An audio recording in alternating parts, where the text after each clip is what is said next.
আজ বানালাম ভেজ পরোটা।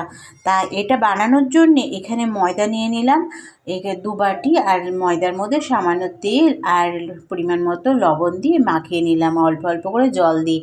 মাখানো হয়ে গেলে উপরে কিছুটা রিফাইন অয়েল দিয়ে একটু ভালো করে মাখিয়ে নিয়ে ঢেকে রাখলাম 5 মিনিট বা 10 মিনিট রেস্টে। এবার কিছু সবজি নিয়ে নেব। এখানে নিয়েছি গাজর আর বাঁধাকপি, এটা খুব ভালো করে ম্যাশ করে নেব। আর এদিকে সোয়াবিন দিয়ে করব বলে সোয়াবিনটাকেও ভালো করে ম্যাশ করে নিয়েছি। এবার গ্যাসে কড়াই বসিয়ে কড়াইয়ে তেল গরম করে আদা কুচি, লঙ্কা কুচি আর পেঁয়াজ কুচি দিয়ে খুব ভালো করে নেড়ে চেড়ে সোয়াবিনের কিমাটা দিয়ে দিলাম। দিয়ে এটাকে খুব ভালো করে নাড়িয়ে চাড়িয়ে সবজির কিমাটাও দিয়ে দিলাম।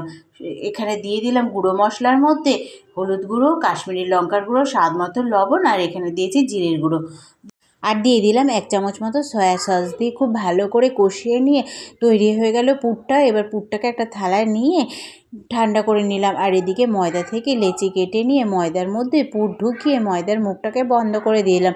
এবার কিচেন স্ল্যাপারে একটু ময়দা ছিটিয়ে একটা একটা করে বেলে নিলেই তৈরি হয়ে যাবে। আর এদিকে দেখো বেলে নিয়েছি, দেখো মোটা মোটা করে বেলতে হবে।